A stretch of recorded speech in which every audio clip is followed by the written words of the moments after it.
Two sisters, worlds apart. I'm Rachel, 23, a biochemist clawing through exhaustion and diner shifts, crafting a game-changing invention in secret. Lily, 21, struts back from a $50,000 globe-trotting spree, dripping in privilege, ready to steal my lab for her Instagram empire. But when my breakthrough lands me a six-figure gig, the FOD shatters, exposing their favoritism and my quiet fury. This isn't just a story, it's my fight to rise from the ashes of their neglect. My name is Rachel, and I've always known the sound of silence better than most. Not the peaceful kind, the kind that presses down on you, heavy with things unsaid. It's the silence of a house where one daughter is a golden child, and the other is just there. For 23 years, I've lived in that quiet, carving out a life between textbooks, late-night shifts, and a makeshift lab in the guest house out back. Meanwhile, my sister Lily, 21, radiant and freshly tanned from a $50,000 world tour, basks in a spotlight I've never even tried to reach for. It's not that I hate her. I don't. Lily's the kind of person who walks into a room and makes it brighter, whether you like it or not. She's got this laugh that's loud and unapologetic, and a smile that's landed her 500,000 followers on Instagram. She's an influencer, whatever that means these days. Someone who gets paid to sip cocktails in Santorini and pose with designer bags our parents bought her.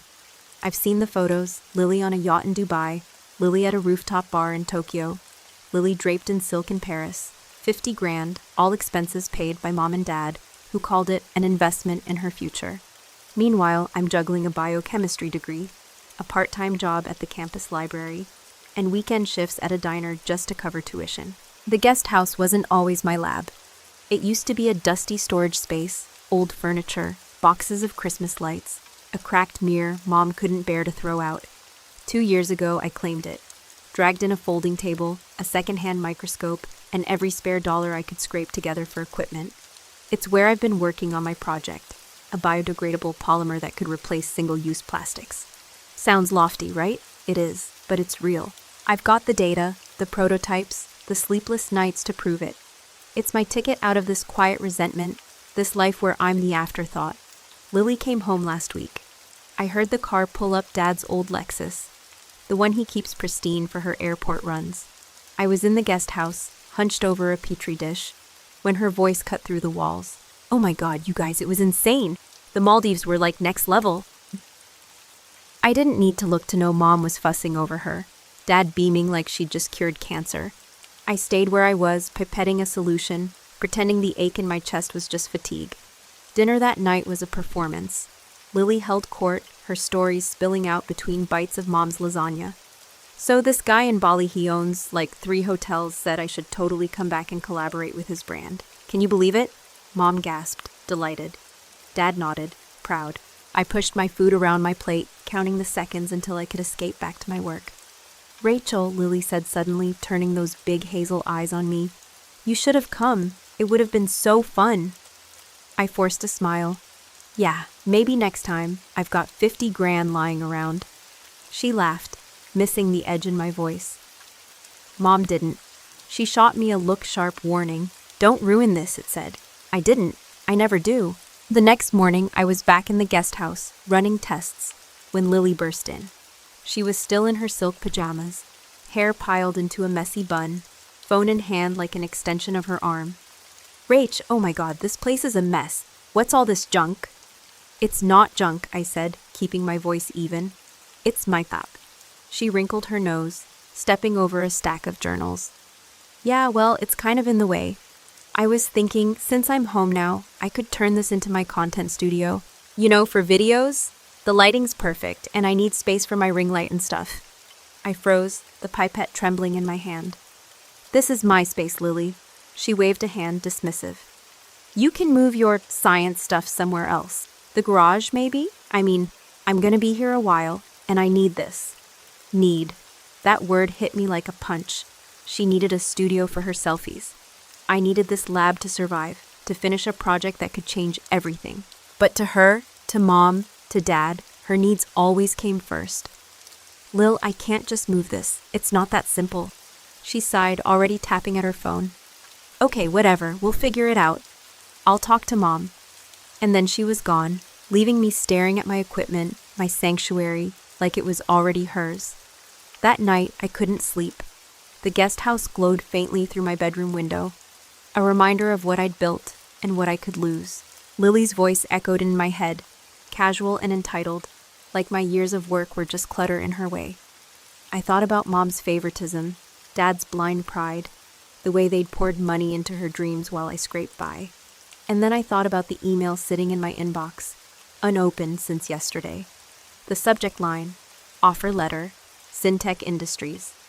I'd applied for a biochem position there months ago, a long shot. My project was part of the portfolio, unpolished, but promising. I hadn't told anyone, not yet. But as I lay there, the weight of Lily's takeover threat pressing down, I knew it was time to stop hiding. The next morning, I opened the email. 6 figures, a job in Seattle, a future I'd built with my own hands. And suddenly, I wasn't just the quiet sister anymore. I had something to say. The email from Syntech was still open on my laptop, the words blurring as I read them again. We are thrilled to offer you the position of junior biochemist. Annual salary of $120,000. Relocation package to Seattle. It was real, tangible. A lifeline I'd woven from late nights and secondhand equipment, not handouts or hashtags. But as I sat there, the guest house humming with the faint buzz of my centrifuge outside, I felt something else rising anger. Not the quiet kind I'd swallowed for years, but something sharp and alive. Lily's words from yesterday looped in my head. I need this. She didn't need anything. She wanted it. And that was enough for Mom and Dad to rearrange the world around her. I'd spent years rearranging myself, my schedule, my dreams, my voice, to fit into their orbit. Not anymore. I printed the offer letter, folded it into my pocket, and marched into the house. The kitchen smelled like coffee and Mom's lavender candles, a fake calm that didn't match the storm in my chest. Lily was sprawled on the couch, scrolling her phone, while Mom chopped vegetables at the counter. Dad was at the table reading the paper. The perfect family scene, minus me. We need to talk, I said, louder than I meant to. 3 heads turned. Lily's curious, Mom's wary, Dad's distracted. About what? Lily asked, not looking up from her screen. The guest house, my voice steadied. You're not taking it. She laughed, short and dismissive. Rach, come on, I told you I need a studio. You can move your stuff. No. The word cut through her sentence, surprising even me. I can't move it. I won't. That's my lab. And I've been working there for 2 years on something that actually matters. Mom set her knife down, frowning. Rachel, don't be dramatic. Lily's home now, and she's got opportunities to chase. You can find another spot. Opportunities? I echoed, incredulous. You mean posting bikini pics for likes? That's what you call an opportunity? Lily sat up, eyes narrowing. Wow, okay, jealous much? Jealous? My laugh was bitter. Of what? Your $50,000 vacation? The way Mom and Dad fawn over you like you're some prodigy? I've been working my ass off, Lily. 3 jobs, no sleep, no help, and you waltz in and think you can take the one thing I've built? Girls, Dad said, folding his paper with a sigh, let's not fight. I'm not fighting, I snapped. I'm telling you how it is. That lab is mine. I've earned it. Mom crossed her arms. Earned it? Rachel, we've given you everything, a roof over your head, food on the table. Lily's out there making a name for herself. What are you doing in that shed? That shed. The words stung, reducing my work to nothing. I reached into my pocket, pulled out the folded letter, and slapped it on the table. This, I said. That's what I'm doing. Dad picked it up, unfolded it, his eyes scanning the page. Mom leaned over his shoulder, her frown deepening. Lily craned her neck, curious to spite herself. What is it? She asked. A job offer, I said, my voice trembling, with something between pride and fury. Syntech Industries, 6 figures. They want my polymer project, the one I've been killing myself over in that shed. It's a biodegradable plastic alternative. Real science, not some influencer collab. And they're moving me to Seattle. The room went quiet. Dad's mouth opened, then closed. Mom's hands dropped to her sides. Lily stared at me, her phone forgotten. 6 figures? Dad finally said, his voice soft. Rachel, why didn't you tell us? Because you never asked. The words exploded out of me, years of silence unraveling. You never cared. It's always been Lily, her trips, her followers, her dreams. I've been invisible, scraping by while you bankroll her jet setting. I didn't want your help. I did this alone. Mom flinched, like I'd slapped her. That's not fair. We've always supported you. Supported me? I cut in. You didn't even know what I was working on. You thought it was some hobby, some mess in the way of Lily's next photo shoot. I've been drowning, Mom, and you didn't notice. Lily stood, her face flushed. Okay, fine, you're a genius. Congrats. But don't act like I'm the bad guy here. I didn't ask to be the favorite. Didn't you? I shot back. You love it, Lil. The attention, the money, the way they bend over backwards for you.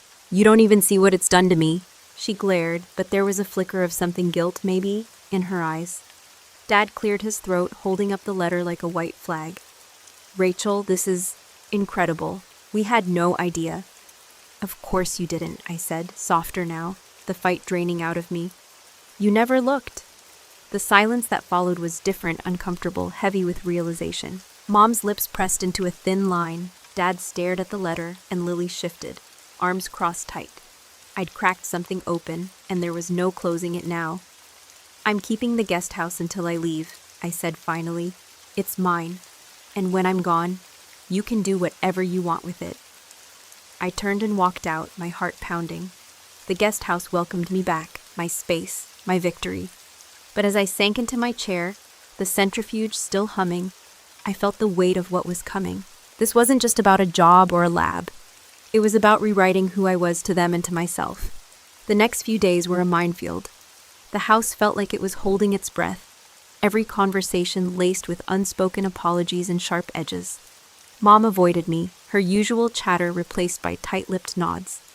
Dad kept finding excuses to linger near the guest house, peering through the window like he was seeing it for the first time. And Lily, she stayed glued to her phone, but the post slowed down.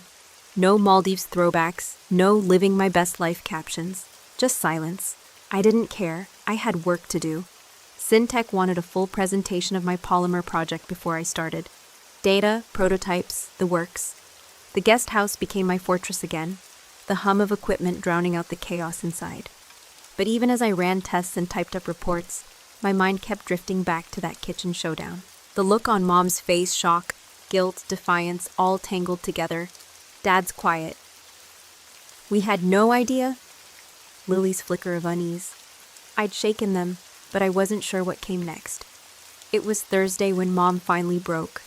I was in the kitchen, grabbing a late-night coffee, when she walked in, her robe pulled tight around her. She didn't look at me, just started wiping down the already spotless counter. Rachel, she said, her voice low, can we talk? I leaned against the fridge, arms crossed. Sure. She stopped wiping, her hands gripping the rag. I didn't mean to make you feel invisible. I didn't know how much that lab meant to you. You didn't ask, I said, keeping my tone even. You assumed it was nothing because it wasn't flashy, because it wasn't Lily. Her shoulders stiffened. That's not true. I've always wanted the best for both of you. Then why does her best get a world tour, and mine gets a lecture about gratitude? The words came out sharper than I meant, but I didn't take them back. Mom turned to face me, her eyes tired. Lily's path is different. She's out there, visible, building something. Building what? I interrupted. A brand? Followers? That's not a future, Mom. It's a performance. I'm building something real, something that could change how we live. And you didn't even care until I shoved it in your face. She flinched but didn't argue. For once, she just listened. I'm proud of you, she said finally, her voice breaking. I am, I didn't see it. I wanted to believe her, but the years of being overlooked burned too deep. You didn't want to, I said, and walked away. Friday brought Lily.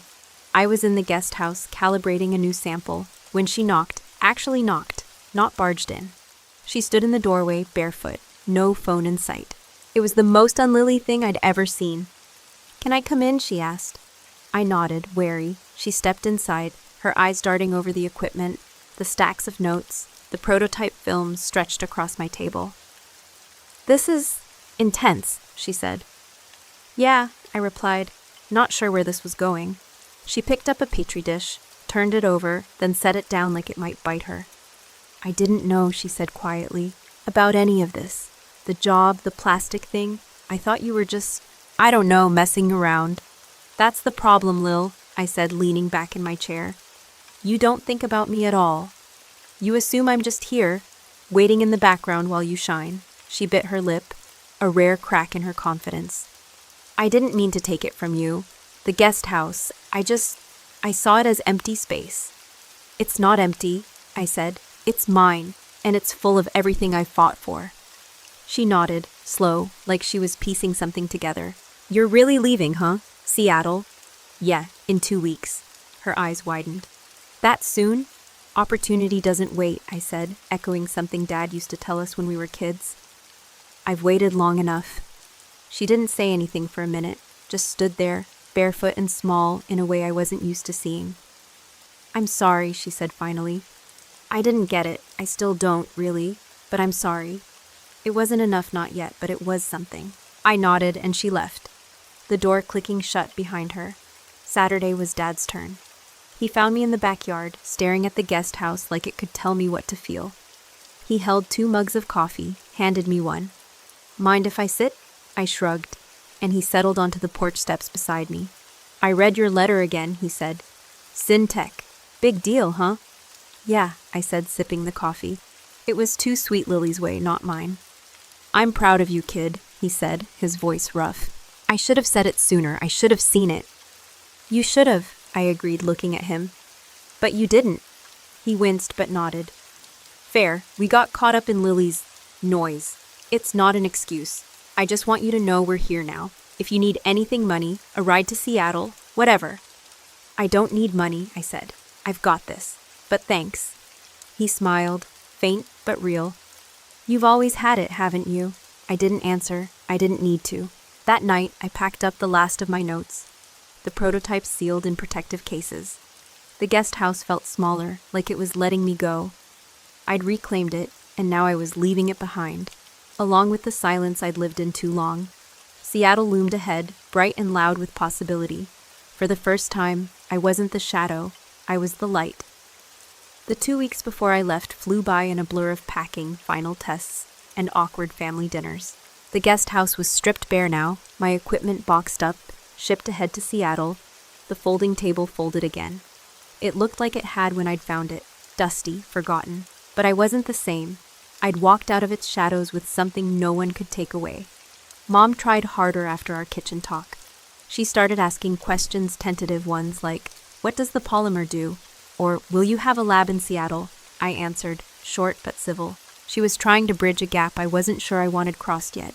Dad was quieter, but he'd slip me little things, a new travel mug, a gas card for the drive north. Small gestures, clumsy with guilt.